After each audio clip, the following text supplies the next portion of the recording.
né? Já estamos um pouquinho no horário.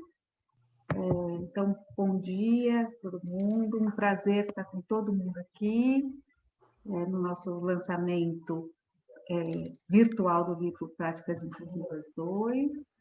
Eu vou passar a palavra, então, para a abertura para a professora Cristina Kutter. Cristina, por favor. Bom dia, então, a todos. É com muito prazer que, então, eu vou abrir essa nossa roda de conversa, né, em torno do livro. Então, eu vou falar... Espera aí. Sim. Já veio a mensagem. Práticas Inclusivas 2, desafios para o aprendizado do aluno sujeito. E está sendo lançado hoje. E eu quero, então, muito brevemente, muito em linhas gerais, apresentar, então, o projeto que deu origem ao livro, né? E aí, depois, nós temos os autores falando, vai ser, né? Isso aqui, nós vamos fazer, na verdade, um aperitivo para uma leitura posterior, que vai ser um grande banquete. Então, primeiro, eu quero falar, então, também rapidamente do Lugar de Vida, que, então, pilotou o projeto Escolas Protagonistas, que deu origem ao livro. Então, Lugar de Vida, o que eu posso falar muito rapidamente? Bom, começou em 1990, 30 anos atrás, não vou falar os 30 anos, não se preocupe, mas que começou atendendo crianças com problemas psíquicos graves, mas o que eu preciso destacar é que, desde o começo, a gente percebeu a importância de as crianças estarem na escola e ver que a escola era, de fato, uma ferramenta terapêutica para o trabalho com elas. Então, desde o começo, nós usamos essa divisa, tratar é educar é tratar, e, a partir disso, então, nós construímos um princípio de trabalho chamado educação terapêutica. Então, falo rapidamente o que é educação terapêutica. Então, é um princípio teórico clínico que é norteador do trabalho desenvolvido no Lugar de Vida e é entendido, então, como um conjunto de procedimentos terapêuticos educacionais, e esse conjunto visa a quê? Ao restabelecimento ou à construção da estruturação psíquica dessas crianças, que, então, enfrentam falhas nesse processo de subjetivação. E aqui nós chamamos, hoje, depois de 30 anos, nós tivemos vários nomes, hoje nós chamamos essas crianças de crianças com entraves estruturais na constituição psíquica, ou EE. Marina vai falar disso já, porque está no livro. Então, mas só eu quis destacar essa nossa motivação, nossa relação com a escola, desde o começo, porque é por causa dessa motivação, dessa articulação, que a gente chamou, então, o projeto Escolas Protagonistas. E esse projeto começou em 2016. Nós tivemos uma edição em 2016, uma em 2018, e teríamos tido uma em 2020, não fosse essa revolução no mundo pela qual nós tivemos que passar. Então, em 2016, 7 escolas regulares, né, na cidade de São Paulo, para a gente discutir grandes linhas de ação para escolas inclusivas, né? E aí, isso foi repetido em 2018 com as seguintes escolas, as que estão presentes agora hoje, que estão no livro: Vera Cruz, Santa Cruz, Gracinha, Ângulo 21, Saint Nicolas, Equipe, Lourenço Castanho, Escola da Vila, Projeto Vida e Escola Primeira. E os projetos sempre têm a mesma estrutura, são grupos que se reúnem quinzenalmente para discutir o trabalho com as crianças, grupos em que estão coordenadores, orientadores, em 2018, professores. E depois nós fazemos seminários teóricos, workshops, e no fim de todo o ano de trabalho, um colóquio. Tudo isso reunido resulta em um livro. Então, o primeiro livro de 2016 é esse, Práticas Inclusivas em Escolas Transformadoras, acolhendo o aluno sujeito. Neste livro, então eu vou falar também 2 linhas desse livro, porque isso continua, né, no segundo livro. Então, que nós temos no primeiro livro? Os princípios que orientam a prática do lugar de vida e que foram discutidos com as escolas e resultaram, então, em princípios como a inclusão é para todos e para cada um, tratar, educar, educando, educar, tratando, cadê os princípios? A inclusão é para todos e para cada um. Não vou ler todos, só alguns, né? Que são 11. O sucesso da inclusão depende da adaptação da escola à criança e não apenas da adaptação da criança à escola. A inclusão escolar é terapêutica, educar é tratar. O convívio com outras crianças pode ser terapêutico. O aluno é da escola e não apenas do professor. E tantos outros, né? E também nós trabalhamos com princípios e eixos teóricos que ajudam a discutir essa criança que, na verdade, nós chamamos de aluno sujeito. Princípios: brincar e a fantasia, o corpo e sua imagem, a fala e a posição na linguagem, a posição frente à lei. No segundo livro, esse que vai ser objeto da nossa conversa hoje, nós acrescentamos mais um eixo, função do semelhante.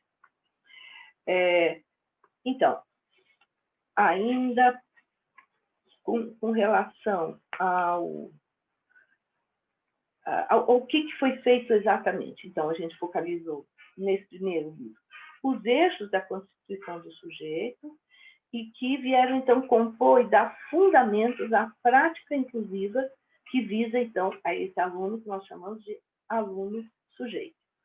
E a gente viu, na troca com as escolas, a potência tanto dos princípios como dos eixos, que, então, funcionaram como âncoras e pontos de referência para as práticas já em curso.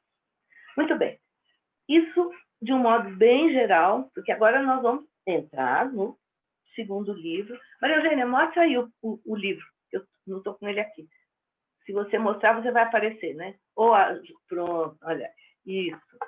Nós vamos ter a oportunidade de ver várias vezes esse livro, mas esse, então, é o segundo. É desse que nós vamos falar hoje. Legal. Deixa eu contar para vocês como é que nós vamos trabalhar. A Juliana Davini e a Maria Eugênia Pêssaro, que também são organizadoras desse segundo livro, vão fazer perguntas para os autores. Não estão todos os autores, são muitos autores, que bom, né? Mas estarão apenas autores que vão representar os demais, né?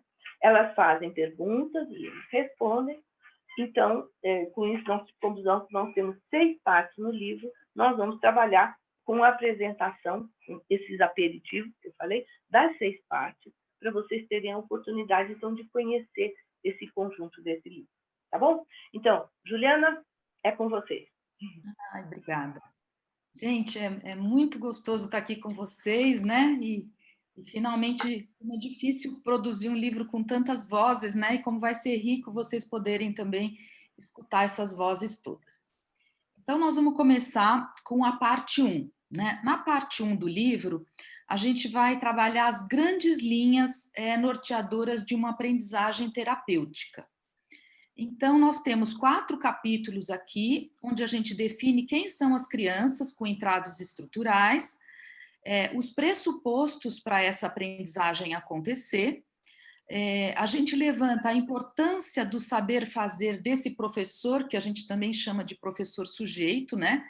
Para essa aprendizagem também poder se construir. E recursos pedagógicos especialmente para essas crianças com entraves estruturais, mas que acabam sendo muito interessantes para todas as crianças, né? Então, eu vou começar a minha pergunta para a Marina, né? Ela vai representar esse grupo das grandes linhas. E eu queria saber assim, Marina, no início do livro, vocês definem uma nova nomenclatura, né? Vocês começam, como a Cris falou, chamar as crianças com entraves estruturais. A gente entende que esse é um termo conceito e que, ao mesmo tempo, é um termo político, porque ele apresenta uma nova forma de falar dessas crianças que tem aí um interesse conceito para a psicanálise, né? Então, eu queria saber da Marina, assim, por que a escolha desse termo, né? E se você pudesse explicar um pouco para o público que está assistindo o que significa esse nome conceito entraves estruturais. Oi, boa tarde, Juliana. Boa tarde não, bom dia, né, todos. Muito bom mesmo estar aqui e ver o lançamento desse livro. Então, essa pergunta é uma pergunta complexa, eu vou falar muito brevemente, né? No capítulo a gente destrincha melhor, mas como disse a Cristina, esse termo, entraves estruturais, na Constituição Psíquica, na verdade, é um termo que está sendo usado atualmente, né? Depois de muito tempo, de vários nomes que já tiveram para falar dessas crianças como uma forma de localizar essas crianças que a gente está discutindo aqui no livro, né? Fundamentalmente, a gente está discutindo as práticas inclusivas e pensando nessas crianças que apresentam problemas psíquicos, né? Mas é uma localização que diz respeito a uma perspectiva diagnóstica que é da psicanálise, né? Claro que a gente está discutindo a questão da escolarização dessas crianças, mas a gente tem esse pano de fundo da psicanálise como norteador, né, do trabalho aí de inclusão que a gente está discutindo, que difere de outros discursos com quais essas crianças têm sido faladas e que têm chegado muito na escola, como, por exemplo, os diagnósticos médicos, né? Então, é uma perspectiva que diz desses alunos como apresentando entraves na estruturação subjetiva, né? Então, entraves estruturais no que diz respeito à constituição psíquica deles.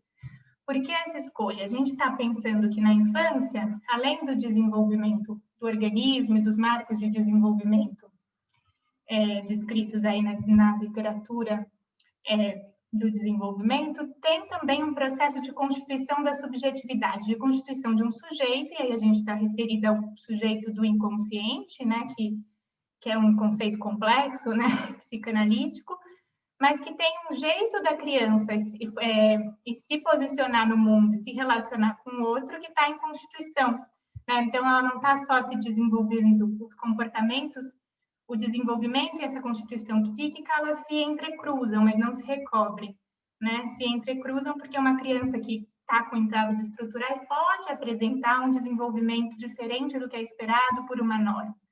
Agora, por que entraves estruturais? Porque tem casos em que a gente vê que essa constituição psíquica apresenta falhas, como disse a Cristina, ou algo que entrava, né? E tem algumas operações psíquicas que a gente vai vendo que vão se constituindo como um processo, um percurso na infância. Tem uma função política esse nome, porque a gente pensa que esse diagnóstico é não decidido, né? Então, a gente não está pensando aqui nomenclaturas que enclausurem as crianças dentro de algo que a gente espera e que cele um destino, mas para pensar um pouco o que pode estar entravando e que tem diferenças, né, entre um entrave estrutural, então a gente discute autismo, ou um entrave na função paterna, e as defesas que essas crianças vão fazendo, né, em que aparecem como a ponta do iceberg um comportamento que às vezes é lido dentro de outros referenciais a criança reduzida àquele comportamento, mas a gente está procurando fazer uma discussão que considere esses alunos pensando como ler essas manifestações que eles apresentam dentro de um jeito de funcionar e um jeito de se relacionar com os outros. E isso abre para as diferentes estratégias de inclusão que vão ser necessárias em cada caso, né? Em cada particularidade de entrada estrutural, mas também em cada criança, que é única. Então, acho que é um pouco isso, e no capítulo a gente destrincha um pouco melhor também esses conceitos, quais que são as operações de constituição psíquica, né, e o que a gente vai vendo, assim, dos diferentes entraves estruturais que estão em jogo nessas crianças. É isso? Obrigada, Marina. Acho que deu para ter um aperitivo aí, né, a nossa parte 1 do livro, ela é bem política, eu diria, porque ela está afirmando, né, os conceitos e quando ela afirma os conceitos, ela também se opõe a outras coisas, é como se a gente tivesse na construção do nosso discurso também colocando aquilo que a gente não concorda e que está vendo em termos das construções sociais, né, a respeito do tema. Então, agora eu queria chamar a Gunga para continuar esse papo, né, e